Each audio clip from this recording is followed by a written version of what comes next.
सरकार कह रही है कि हर दो महीने तक 5 किलो राशन और 1 किलो चना दिया जाएगा। हो जाएगा उसमें? नहीं होगा सर, कैसे होगा? 4 परिवार है हम लोग, इतना कैसे गुजारा करेंगे? हम तो किराया पर रह रहे थे। अच्छा, तो नहीं गुजारा कर रहे हैं सर। 5 किलो अब मान ले राशन देंगे या 1 किलो चना देंगे तो हम लोग फैमिली रहते हैं, खाने की व्यवस्था है। 5 किलो ने क्या होगा?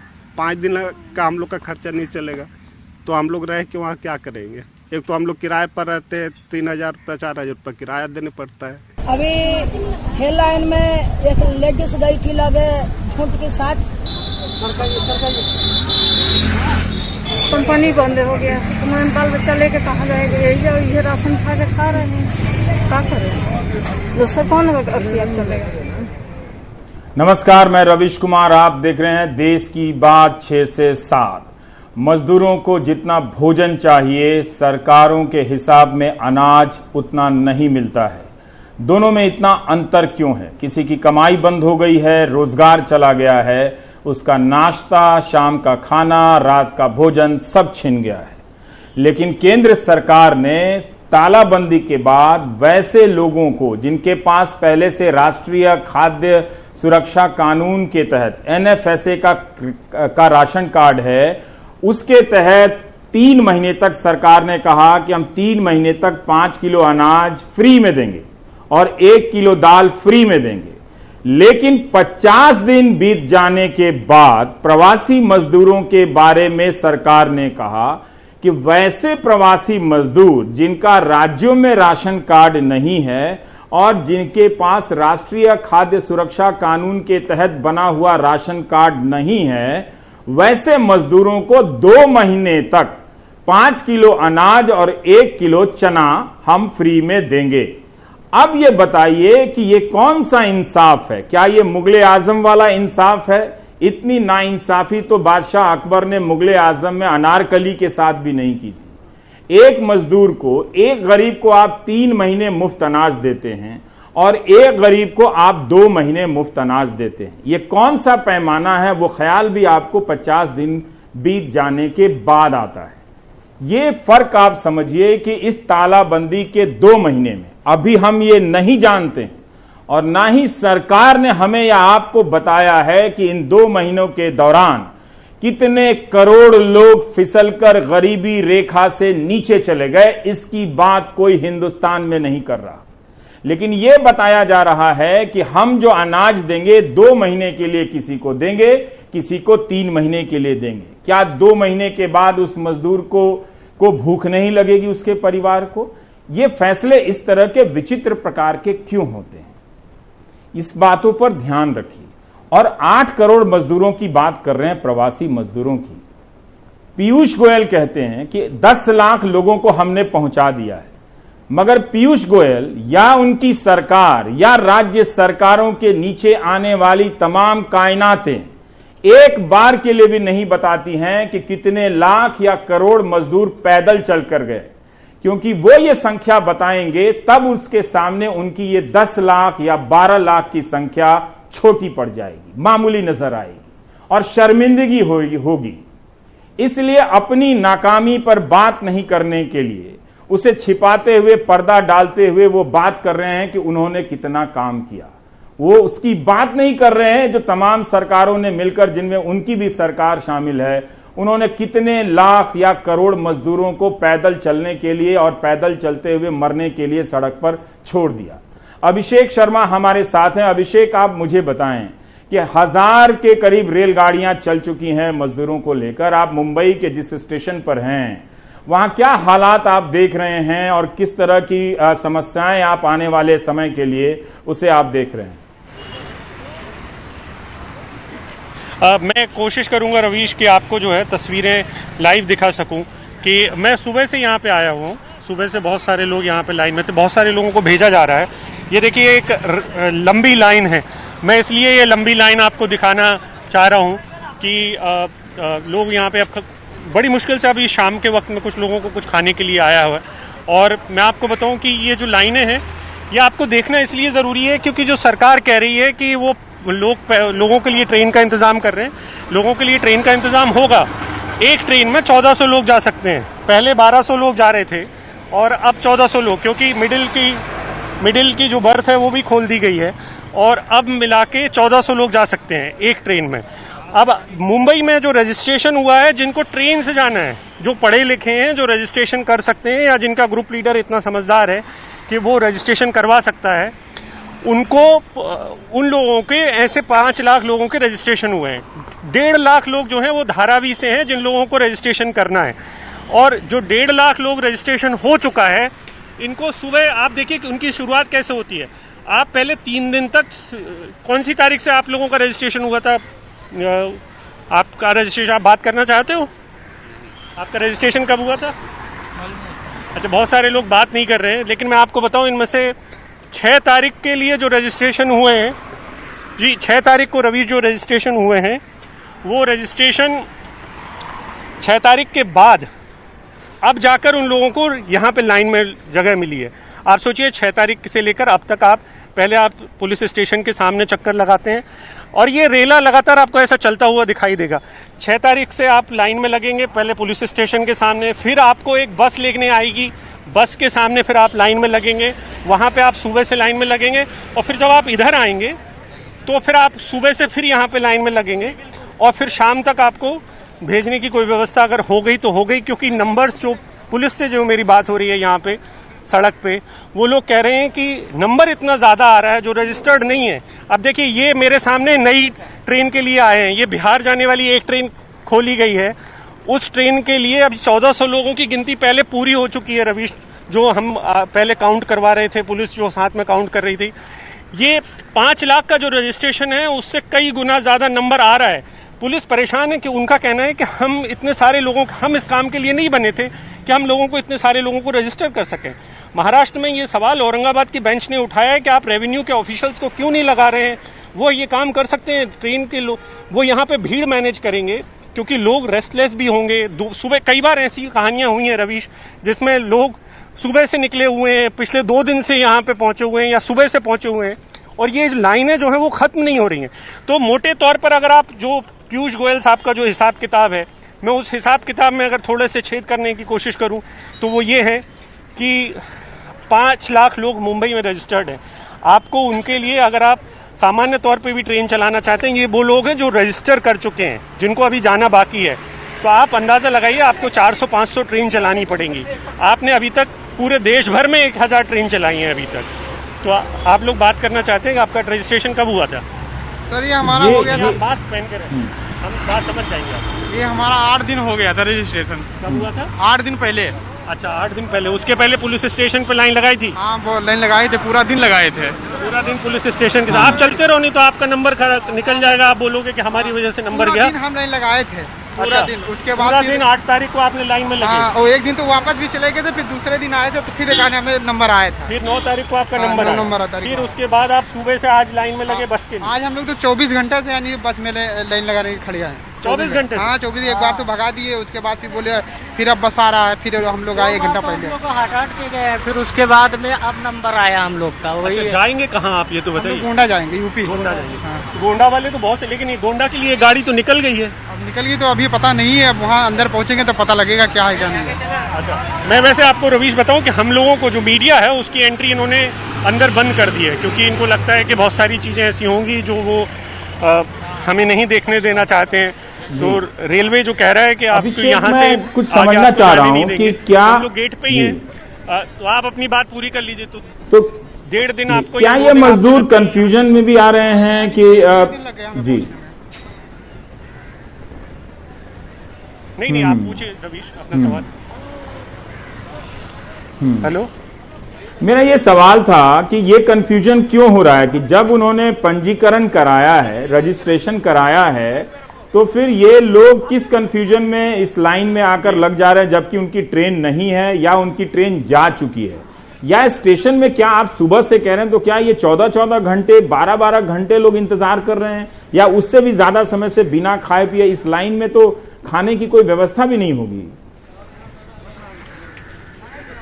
देखिए, खाने की व्यवस्था सरकार, और जैसे यहाँ पे बहुत सारे लोग हैं, सरकार नहीं है, कोई रेलवे नहीं है, ये लोग इंडिविजुअल हैं जो अपनी तरफ से थोड़ा बहुत खाना किसी को भी देने के लिए आ रहे हैं और दे के जा रहे हैं। तो ये लोग वो हैं जो शहर में शायद कुछ ही मानवता में यकीन करते होंगे। लेकिन मैं सुबह से आपसे कह सकता हूँ कि सिर्फ और सिर्फ एक पानी की जगह है यहाँ पर। फायर स्टेशन है बाजू में, फायर स्टेशन के पास अमूमन ज़्यादा पानी होता है, तो फायर स्टेशन ने पीने का पानी के लिए एक नल लगा दिया है जहाँ से लोग पानी पी पा रहे हैं। उसके अलावा यहाँ से जो सुबह से लाइन में लगते हैं उनके पास कोई व्यवस्था नहीं होती है। ये सारे लोग जो है, ये लाइनें लंबी है। मैं आपको, अगर आपके पास वक्त हो रवीश, मुझे नहीं पता है कि आपके पास कितना वक्त है मेरे लिए, लेकिन जरूर मैं ये लाइन के अंत तक कम से कम आपको लेके जाना चाहता हूँ। तो ये लाइनें दरअसल पहले 3 क्यू थी, तो अभी उस क्यू को 1 को कम किया है। ये देखिए, ये एक बस आई है, ठीक है। अब ये बस जो है, ये बस को ले जाके खाली करना है। मैं ये मानता हूँ कि ये, जैसे मैं कह सकता हूँ कि ये लॉजिस्टिक नाइटमेयर्स हैं। मतलब ये कि किसी भी व्यक्ति के लिए, किसी भी संस्था के लिए, सरकार जो पुलिस थी उसका सिस्टम इस बात के लिए नहीं था। उसे नहीं पता है कि ऐसे हजारों लाखों लोगों को कैसे रजिस्टर किया जा सकता है। उसकी पुलिस स्टेशन में लोग कम है। मुंबई पुलिस के 100 से 125 जो बड़े अफसर हैं वो कोरोना पॉजिटिव निकले हैं और उनकी पुलिस का जो मोरल है वो डाउन है। इसमें मुझे कोई शक नहीं है, क्योंकि मैं उनको देख रहा हूं कि वो उनके पस्त हो चुके हैं हौसले।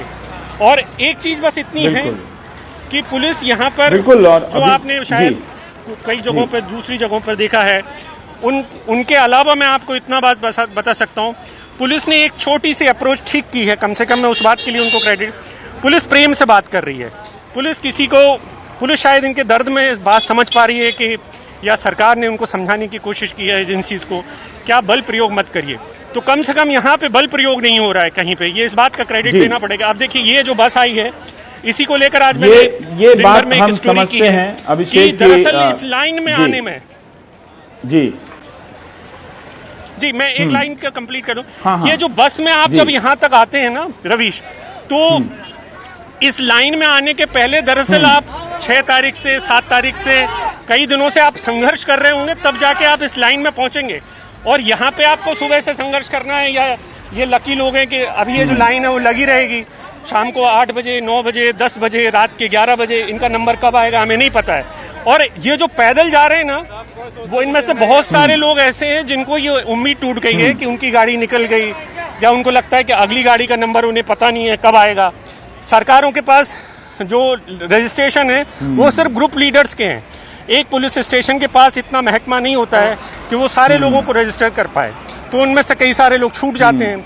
तो ऐसे सैकड़ों लोग हैं। ये मैं आपको ये जो लाइन है ये लंबी है, इसको आप दिखाते रह सकता हूँ मैं। पहले ये 3-3 लाइन थी, अब इनको कम किया। दोपहर में था तो बहुत चिलचिलाती धूप थी मुंबई में। हम समझ रहे हैं अभिषेक की 2 बातें निकल कर आई हैं कि 50 दिन पहले सरकारों ने इस समस्या का कोई अंदाजा नहीं लगाया, क्योंकि उसके पास अनुभव था कि जब नोटबंदी हुई थी तो इस तरह का भले ही पलायन ना हुआ हो, लेकिन इस तबके में कितनी परेशानियां हुई थी। फिर भी सरकार अंदाजा लगाने में चूक गई और फिर अपने उन कमियों का लाभ उठा सकती थी इस दौरान। और अब जब वो समस्या इतनी बड़ी हो गई है, उसे संभालने का प्रयास कर रही है, तो नमक भर संभाल पा रही है। हम मुंबई पुलिस की बात भी समझते हैं कि इतने तनाव में अब सरकारी तंत्र भी थकने लगा होगा। कहीं का भी सरकारी तंत्र हो कि वो लगातार काम करता चला जा रहा है, ड्यूटी पर है, उसकी अपनी एक सीमा भी है और समस्याएं लगातार विकराल होती जा रही हैं। ये वक्त था 50 दिनों बाद जब हम इसका प्रदर्शन करते कि चीजें पहले से ज्यादा नियंत्रित हो गई हैं। हमारी कमियां, जो चीजें जो हैं वो हाथ से जाती हुई नजर आ रही हैं। अनुराग हमारे साथ हैं। अनुराग ने एक ऐसे परिवार से मुलाकात की जो 400 किलोमीटर ठेला चलाते हुए लकड़ी के ठेले पर, हाथ ठेले पर खींचता हुआ अपने परिवार को लेकर आया है। जरूर पुलिस ने मदद की है, पर क्या पुलिस सबकी मदद कर पा रही है? वहां आप क्या देख रहे हैं अनुराग, बताइए। बिल्कुल रवीश जी, मैं अभिषेक की इसी बात को आगे ले जाना चाहूंगा क्योंकि दाद देनी पड़ेगी, जो सरकारी तंत्र इसमें कुछ लगा हुआ है। मुझे 2-3 दिनों से कुछ वरिष्ठ आईपीएस अधिकारियों के, कुछ थानेदार लेवल के लोगों के भी फोन आए हैं। उन्होंने मुझसे खुद कहा है कि हम आप लोगों की लगातार कवरेज को देख रहे हैं, वो खुद मदद कर रहे हैं। वो खुद सरकारी तंत्र के बारे में मैं उनके नाम नहीं बता सकता, लेकिन वो जानते हैं कि ये नाकाफी है। तो वो कह रहे हैं कि अगर दूध नहीं मिला तो आप हमें बताइए, हमारे पास कुछ वॉलंटियर्स हैं, हम उनको भेज देंगे। वो खुद परेशान है क्योंकि आप देखिए सेंधवा बॉर्डर पर कल 15,000 लोग आ गए थे। उन लोगों ने पत्थरबाजी की, पत्थर की जद में पुलिस वाले थे, लेकिन पुलिस वालों ने लाठी नहीं भांजी। तो कहीं ना कहीं वो भी ये बात समझ रहे हैं कि लोग इतने दिनों से जो चले आ रहे हैं परेशान है, आक्रोशित हैं। जिस तस्वीर की आप बात कर रहे थे वो 485 किलोमीटर चल करके कटनी पहुंच गए मध्य प्रदेश के, और तब कटनी पुलिस ने उनके पैरों में चप्पल पहनाया, उनको खाने का इंतजाम किया और उसके बाद उनको रवाना किया बिलासपुर छत्तीसगढ़ के लिए। एक और तस्वीर थी जब हमने दिखाई दी कि बैलगाड़ी में वो जुट करके गए थे, तो इंदौर के जो कलेक्टर हैं उन्होंने उस परिवार को ढूंढा, उसे बुलाया, 20,000 रुपए दिए बैल की कीमत के, खाने का राशन वगैरह सब कुछ दिया। कहने का मतलब है कि सरकारी तंत्र भी अपने हिसाब से, यहाँ पर कई सारे थानेदारों को मैं जानता हूं जो कई दिनों से अपने घर नहीं गए हैं, 1-1.25 महीने हो गए, अपने बच्चों से नहीं मिले हैं, बाहर रह रहे हैं। मध्य प्रदेश में भी लगभग 50 से ज्यादा पुलिसकर्मी और उनके परिवार वाले संक्रमित हैं। एक 5 साल की छोटी बिटिया से मिला था जो अस्पताल में अकेली है, उसके पिता संक्रमित थे, उसके पड़ोसी संक्रमित थे, पुलिस वाले हैं ये, और संक्रमण के बाद छूटे हैं। वो बच्ची की रिपोर्ट नेगेटिव नहीं आई थी। तो सारा तंत्र भी इन सब से जूझ रहा है, वो समाज से अलग नहीं है, लगातार वो भी इन लोगों के लिए काम कर रहा है। लेकिन बावजूद इसके फिर से वही बात आ रही है कि लोगों की भीड़ इतनी ज्यादा चली आ रही है, जैसे बिजवासन घाट पर, वहां पर रोज इंतजाम हो रहे हैं, 100 से ज्यादा बसें ट्रांजिट पॉइंट पर चलाई जा रही हैं। बावजूद इसके, चूंकि लोगों में अब धैर्य जवाब देने लगा है। पहले 1-1.5 महीने वो रहे हैं भूखे प्यासे, उनके पास काम छिन गया है, वो किसी तरह बॉर्डर पर आ रहे हैं, एक बॉर्डर से दूसरे बॉर्डर, इस बीच में उनकी हिम्मत जवाब दे रही है। और यही वो वक्त है कम से कम जब और सरकारों को चाहिए कि संवेदनशील तरीके से उनकी बात को सुनी जाए और उनको जल्द से जल्द, और क्योंकि ये चीज गफलत रोकी जा सकती थी अगर आप पहले इंतजाम नहीं कर रहे थे, तो पहले ही अगर ये ट्रेनें चला देते, उनकी रोजी में जो पैसे उनके पास बचे थे कम से कम वो लेकर वो घर जा सकते थे। अब वो पैसे उन महानगरों में उन्होंने खाने पीने में खर्च कर दिए, अब उनके पास कुछ है नहीं, किसी तरह वो घर लौट रहे हैं, भविष्य के प्रति अनिश्चित है, तो उनको समझ में नहीं आ रहा, इसलिए इस तरह के वाकये देखे जा रहे हैं। यहाँ पर लगातार रेला लोगों का चला जा रहा है, लेकिन आज जो विदिशा हाईवे है वहां पर हमें थोड़ी कम भीड़ दिखी। इन बातों को भी रेखांकित करना होगा कि समाज कैसे इसमें आगे आ रहा है। बहुत सारे ऐसे लोग हैं जो चप्पल इकट्ठा करके ले जा रहे हैं, उनके लिए अनुराग, मुझे अभी ब्रेक लेना पड़ेगा और हम ये लोग मदद कर रहे हैं। जी ये पक्ष भी आना चाहिए कि जो ऊपर के लेवल के लोगों ने जो चूक की है, राजनीतिक कार्यपालिका के जो लोगों ने, ऊपर के लोगों ने जो चूक की, इन समस्याओं का अंदाजा नहीं लिया, उसकी कीमत नीचे के और बीच के अधिकारी भी मर कर काम कर चुका रहे हैं। हम बिल्कुल समझते हैं कि इस वक्त उनकी भी हालत बहुत ज्यादा खराब है। धीरे चलिए, धीरे। हाँ, क्या नाम बताए बाबू? और आ रहे हो कहाँ से? और जाना कहाँ है?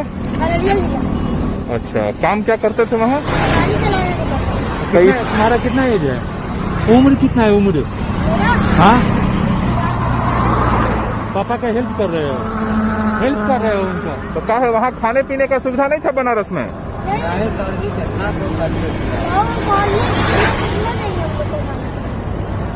वो तो घर अररिया है, वहीं जा रहे हो मम्मी पापा को लेके, सरवन की तरह एकदम, नहीं जैसे अपने माँ बाप को ले गया था सरवन, वैसे। बहुत गुड, वेल डन बेटा।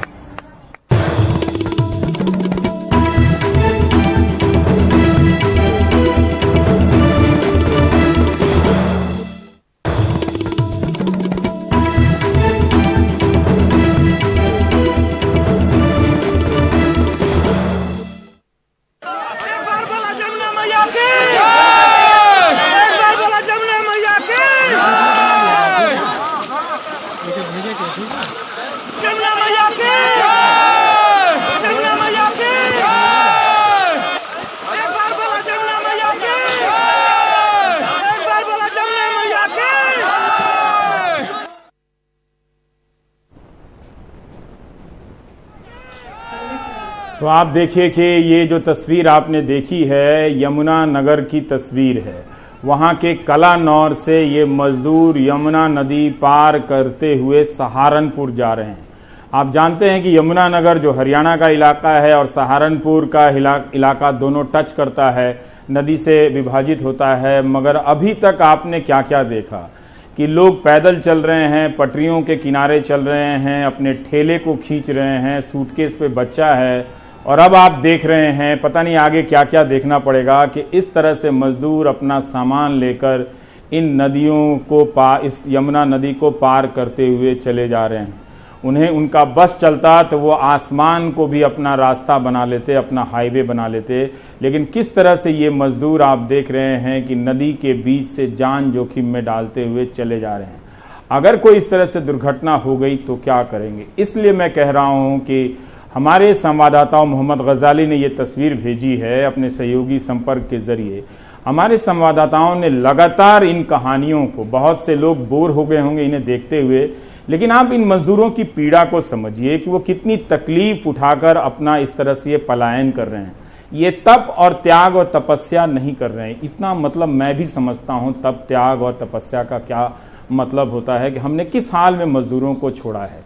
रवीश रंजन ने आज इटावा के आसपास गांवों में घूमकर देखा कि जब ये मजदूर गांव में पहुंच रहे हैं नदियों को पार करके इतना जोखिम लेते हुए, वहां पर के सामाजिक ताने बाने पर क्या असर पड़ने वाला है रवीश बताएंगे। लेकिन हम चाहते हैं कि उनकी बात सुनने के साथ साथ आप इन तस्वीरों को भी थोड़ी देर और देखें।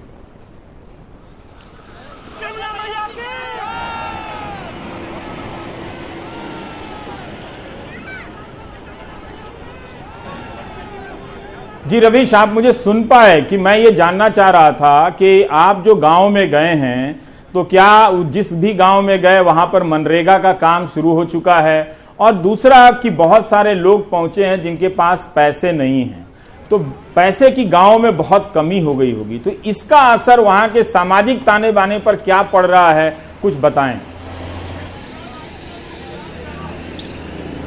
जी बिल्कुल, आपको उस चीज़ के बारे में बताने से पहले मैं अगर आपको तस्वीर दिखाऊं तो ये कानपुर चुंगी की तस्वीर है। और यहाँ आप देखिए खाने के लिए लंबी कतार लगी हुई है। ये उन मजदूरों की कतार है जो महाराष्ट्र और ख़ास तौर पर मुंबई से अपने गांव की ओर लौट रहे हैं। ये एक अच्छी बात है कि स्थानीय तमाम सारे लोग इनके खाने पीने की सहायता उपलब्ध करवा रहे हैं। इसके वजह से ये भूखे प्यासे तो बिल्कुल नहीं है। मैं कई सारे गांव में गया, जो ये प्रवासी जो मजदूर हैं जब अपने गांव की ओर लौटते हैं तो थके हारे उनके हाथ में एक पैसा नहीं होता है। ये वो मजदूर हैं जिनके दम पर गांव की अर्थव्यवस्था चलती है, क्योंकि ऐसे बहुत सारे गांव हैं जिन गांवों के तमाम सारे लोग बाहर कमाते हैं और वो पैसा अपने गांव में अपने लोगों को भेजते हैं। एक हम गांव में गए, सोनेकापुर वो उसका नाम था गांव का, और वो बिहड़ के पास में गांव था, मध्य प्रदेश उत्तर प्रदेश के बॉर्डर पर वो गांव था। जब हम वहां पर गए तो हमने देखा महाराष्ट्र से जो लोग आए हुए हैं उनके हाथ पर एक पैसा नहीं। कई सारे ऐसे लोग हमें मिले जो 20-20 साल से अपने घर को पैसा भेजते थे। आज की तारीख में ये हाल हो गया है कि वो खुद ही जो है 2 जून की रोटी के लिए अपने घर वालों के लिए मोहताज हो गए। तो अब आप सोचिए कि ये जो मजदूर हैं जो अपना खून पसीना एक करके गांव में अपना पैसा भेजते थे, वो जब इस तंगहाली से गुजरते हुए अपने गांव जाएंगे, जो 1-1 जून खाने के लिए आप देख सकते हैं कि कतारों में लगे हुए हैं, सैकड़ों किलोमीटर की पैदल यात्रा कर रहे हैं, तब आखिर उन गांव पर क्या असर पड़ेगा? क्योंकि ये वो लोग हैं जिनके दम पर उनका पूरा परिवार चलता था। मैंने उस गांव के प्रधान से बात करने की कोशिश की कि आखिर क्या मनरेगा का काम चल रहा है, तो उसने बताया कि नरेगा का काम फिलहाल अभी बंद पड़ा है, लेकिन जो ये श्रमिक लौटेंगे अपने गांव में तो सबसे पहले इनकी चुनौती होगी कि नरेगा के काम के लिए जॉब कार्ड बनवाना। जॉब कार्ड के लिए इनको धक्के खाने पड़ेंगे 2 से 3 दिन। इसके बाद ये जो मजदूर लौटे हैं इसमें कई सारे ऐसे लोग हैं जो सालों से मुंबई या फिर दिल्ली में कमाते हैं, जिनके पास में उस गांव का कोई आधार कार्ड या दूसरे डॉक्यूमेंट नहीं है। तो ऐसे लोगों को फिर अपने कागजात के लिए वहां पर दौड़ना भागना पड़ेगा। प्रधान ने हमसे ये तक कहा कि एक गांव में 40 लोग बाहर से आए हैं। अब आप बताइए कि जिस गांव की आबादी 500 है, अगर वहां पर 40 लोग बाहर से आए हुए हैं और 500 की आबादी वाले गांव में 100 लोगों को नरेगा का काम मिल रहा है और 40 लोग एक्स्ट्रा आ गए हैं, तो कैसे वो काम दिया जाएगा? तो सरकार को भी कहीं ना कहीं अपना दायरा नरेगा का बढ़ाना पड़ेगा, वरना लोग जो है वो भुखमरी के हालात पर पैदा हो जाएंगे। क्योंकि गेहूं की फसल कट चुकी है, गेहूं है उनके पास थोड़े बहुत खाने के लिए, अब गेहूं के बाद में कोई फसल आनी नहीं है, धान की रोपाई शुरू होगी। तो अभी बीच में 2 महीने का गैप है और इन 2 महीने में वो क्या खाएंगे, ये बहुत जरूरी है। जी अच्छी जानकारी दी रविश आपने। सरकार को भी ये देखना पड़ेगा, हालांकि अब हम समझ रहे हैं कि सरकारी तंत्र चरमराने के साथ साथ अब वो थकने भी लगा है, लेकिन कोई तरीका निकालना पड़ेगा। अपनी योजनाओं को हेडलाइन या प्रेस कॉन्फ्रेंस तक ही सीमित ना रखें और उसको किसी तरह से लागू किया जाए ताकि मजदूरों की ज्यादा भलाई हो सके। अभी गांव में 1000 तरह के संकट आने वाले हैं, परिवारों के बीच झगड़े बढ़ जाएंगे खाने को लेकर और पैसे को लेकर, इतनी कमी है। और अगर सिर्फ मनरेगा पर ही भरोसा किया गया और वो भी सुचारू रूप से नहीं चलाया गया, क्योंकि इतने मजदूर पहुंच जाएंगे तो गांव में मजदूरी जो है वो गिर जाएगी और लोगों के पास आर्थिक शक्ति नहीं होगी, तो गांव में उपभोग कम हो जाएगा। ये जो तस्वीर हम आपको फिर से दिखाना चाहते हैं ब्रेक लेने से पहले, कि ये यमुनानगर की तस्वीर है।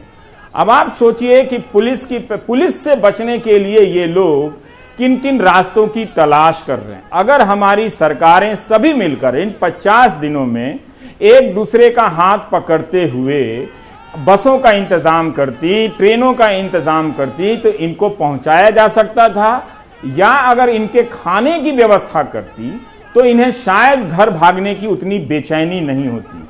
मकान मालिकों ने इन्हें घर से निकाला है, मालिकों ने इन्हें पैसे नहीं दिए हैं, इनके पास खाने के पैसे नहीं हैं। 50 दिन बाद दयावान सरकार को ख्याल आया कि ये भूखे हैं तो इन्हें अनाज भी देना चाहिए। ये ख्याल तो पहले भी आ सकता था। इसका मतलब ये है कि आप योजनाओं को बनाते वक्त ना किसी से बात कर रहे हैं, हो सकता है आप करते हो, लेकिन क्या वो ये लोग इन तस्वीरों के बारे में सरकार को नहीं बताते हैं बातचीत के टेबल पे? पता यही चलता है कि लगता है कि फीडबैक का सिस्टम बहुत कमजोर हो गया है। इसलिए सरकार बहादुर को देश की बात देखनी चाहिए, देश की बात पहले और समय से पहले पता चल जाएगी। ब्रेक में जाने से पहले हम एक और तस्वीर दिखाना चाहते हैं। महाराष्ट्र से आए इस परिवार की हालत देखिए कि ट्रक से आने के लिए 10,000 रुपए इस परिवार ने किराया दिए, घर से मंगाकर। पहले ये लोग घर से घर जाते थे पैसा लेकर, अब घर से मंगाकर पैसा घर जा रहे हैं। और छत्तीसगढ़ रायपुर पहुंचने के लिए वहां से बिलासपुर जब जाना है तो 150 किलोमीटर ऑटो में चल रहे हैं। क्या रायपुर में वहां की सरकार, बघेल सरकार, इन लोगों को बस नहीं दे सकती थी? क्या वहां पर ऐसे इंतजाम नहीं हो सकते थे ताकि इस तरह से ठूंस कर ना जाएं? ये तस्वीर देखिए और हम लेते हैं एक ब्रेक। लॉकडाउन में मजदूरों को अपने घर जाने के लिए किस तरह से जद्दोजहद करनी पड़ रही है, मैं आपको कुछ तस्वीर दिखाना चाहूंगा। इस ऑटो में कितने लोग सवार हैं और इन सभी को अपने घर जाना है। इसमें छोटे छोटे बच्चे भी हैं, देख सकते हैं कि कितने छोटे छोटे बच्चे भी हैं, आगे भी बैठे हुए हैं, पीछे भी बैठे हुए हैं। स्टैंड से इतनी भीड़ है कि चलो 10-20 कम से कम मिल जाए, लालच में नहीं, डर ही डर है। अब क्या बोलेंगे, से तो अपन गाँव में आकर मर जाएगा तो अच्छा रहेगा।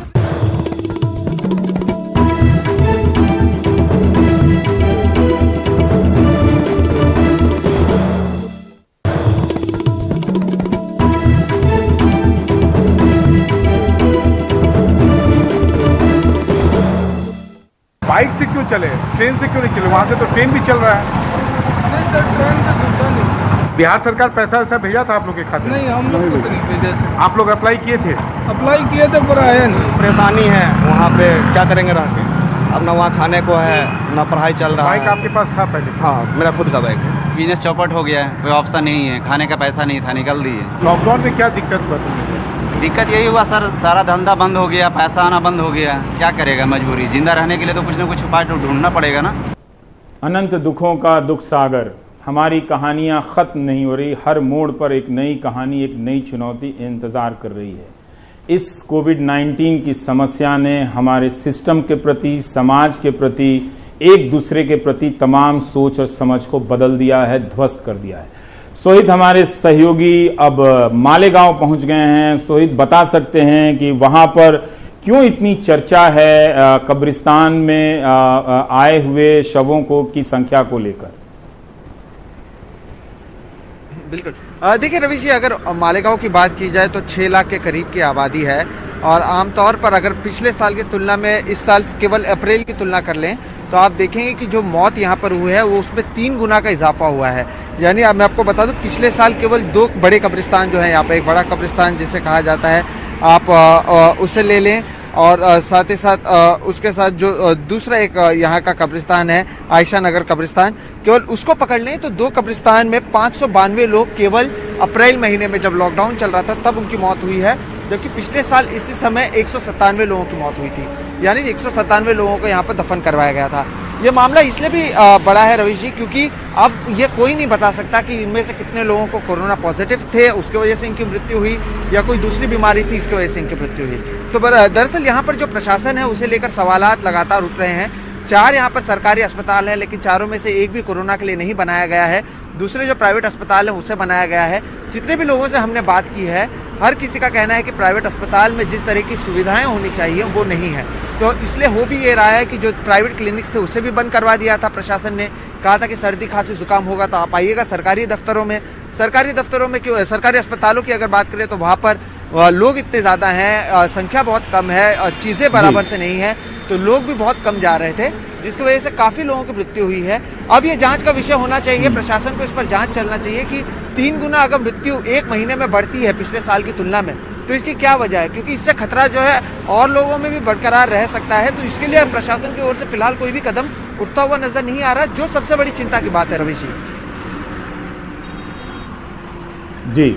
ये एक बहुत महत्वपूर्ण पहलू है, सिर्फ मालेगांव ही नहीं बल्कि देश भर में देखा जाना चाहिए कि 50 दिनों की तालाबंदी के दौरान दूसरी गंभीर बीमारियों के मरीजों की कितनी मौत हुई है। दिक्कत यह है कि हमारे पास इस तरह के डेटा को रखने का कोई एक पुख्ता व्यवस्था नहीं है। अब कितने बेरोजगार हुए, जो व्यवस्था थी 2019 के चुनाव से पहले खबर आई कि 45 साल में सबसे अधिक बेरोजगारी है, वो व्यवस्था ही ध्वस्त हो गई। नई व्यवस्था आई, पता ही नहीं चला। तो इसलिए फर्जी स्लोगन, मोटे मोटे हेडलाइन इस देश में ज्यादा चल जाते हैं। अगर संख्या पता होती कि इस दौरान दूसरी बीमारियों से या कोविड-19 से ही संक्रमित लोगों की कितने लोगों की मौत हुई है, तो हम ठीक ठीक इसकी व्यापकता को समझ भी पाते। हम ब्रेक लेंगे, ब्रेक के बाद फिर आएंगे, लेकिन ये तस्वीर भी देखिए कि क्या इस संकट के कारण भी इसकी ये नौबत आई है।